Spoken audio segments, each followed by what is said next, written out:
అందరికీ నమస్కారం. రఘురామకృష్ణరాజు గారు తనను జైల్లో చిత్రహింసలకు గురిచేసిన కేసులో ప్రభుత్వ ఉదాసీనతను, టీడీపీ తీరును బాహాటంగానే ఒక బాధితుడిగా ఎండగడుతున్నారు.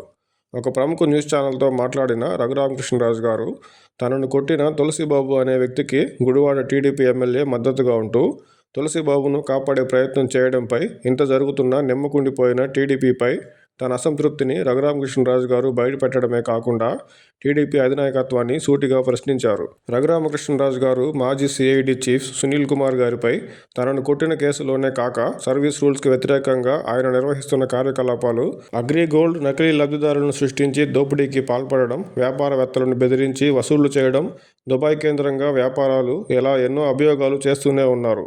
అయితే ఎన్ని ఆరోపణలు వచ్చినా మాజీ సిఐడి సునీల్ కుమార్ గారిపై ఇప్పటికీ ప్రభుత్వం చర్యలు తీసుకోకపోవడంపై రఘురామకృష్ణరాజు గారు ప్రశ్నిస్తూనే ఉన్నారు.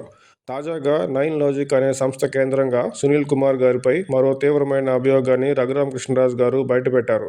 మాజీ సిఐడి చీఫ్ సునీల్ కుమార్ గారిపై చర్యలు తీసుకునే వరకు రఘురామకృష్ణరాజు గారు అవసరమైనప్పుడల్లా సునీల్ కుమార్ గారిపై తనకు తెలిసిన విషయాలను బయటపెడుతూనే ఉండేలా ఉన్నారు.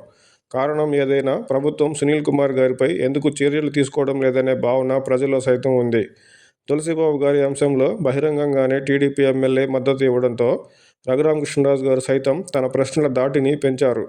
తులసిబాబు గారిని టీడీపీ వెనకేసుకురావడం, సునీల్ కుమార్ గారిపై చర్యలు తీసుకోకపోవడం టీడీపీకి నష్టమని చెప్తూనే తనకు న్యాయం జరిగే వరకు పోరాడుతానని స్పష్టం చేస్తూనే సునీల్ కుమార్ గారిపై తీవ్రమైన అభియోగాలను ప్రజల్లోకి తీసుకువెళ్తున్న రఘురామకృష్ణరాజు గారు కూటమి ప్రభుత్వం సునీల్ కుమార్ గారిపై చర్యలు తీసుకోక తప్పనిసరి పరిస్థితిని కల్పిస్తున్నారు.